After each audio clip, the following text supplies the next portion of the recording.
সাজোন কাচোন প্ৰতিগৰাকী নাৰীৰে প্ৰিয় আৰু ঠিক তেনেদৰে মোৰো খুব প্ৰিয় আৰু যেতিয়াই চান্স পাওঁ কাপোৰ এযোৰ পিন্ধি ওলাই যাবলৈ ভাবোঁ অলপ ভালকৈ ওলাই যাওঁ। হেল্ল' এভৰিৱান, আশা কৰোঁ সকলো ভালে আছে। মই দুৰ্গা আপোনালোক সকলোকে মোৰ নতুন এটা ভিডিঅ'লৈ স্বাগতম জনাইছোঁ।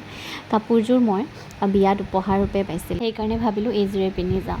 স্কুলত ছাত্ৰী এগৰাকী শান্তি বিয়া আছিলে আৰু এনেকৈ ওলাই লৈছোঁ। আৰু ষ্টাইলনো কি, বিশেষ একো তেনেকুৱা নকৰোঁ, মুঠতে অকল ক্ৰীম পাউডাৰ সিমানে লগাওঁ। এয়া ক্ৰীম লগাইছোঁ, ছানস্ক্ৰীম লগাম আৰু এইবাৰ মই হেণ্ডত নতুন এটা বস্তু এড কৰিছোঁ।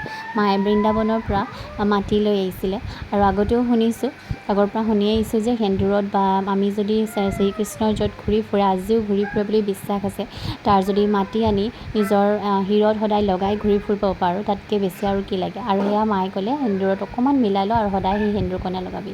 আৰু সেয়া মই মিলাই পিনি এয়া সেন্দুৰ এনেকৈ লগাইছোঁ এইকেইদিন। মনটো খুব ভাল লাগিছে, এনেকুৱা লাগিছে যেন কৃষ্ণ সদায় ওচৰতে আছে মোৰ, মানে মই মোৰ শিৰত তেখেতক ৰাখি থৈছোঁ।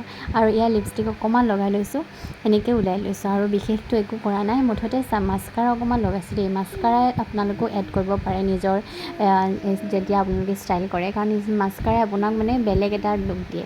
আৰু সেন্দুৰৰ ফুট লগাইছোঁ কাৰণ নিৰ্ভীয়ে ফুটবোৰ চব পেলাই দিয়ে। তাৰপিছত চুলিখিনি একোচাকৈ বান্ধি লৈছোঁ। এয়াই আৰু আজি মোৰ ষ্টাইল। কেনেকুৱা লাগিছে জনাবলৈ নাপাহৰিব। তেন্তে আজিলৈ আহিছোঁ আৰু শেষলৈকে ভিডিঅ'টো চোৱাৰ বাবে থেংক ইউ।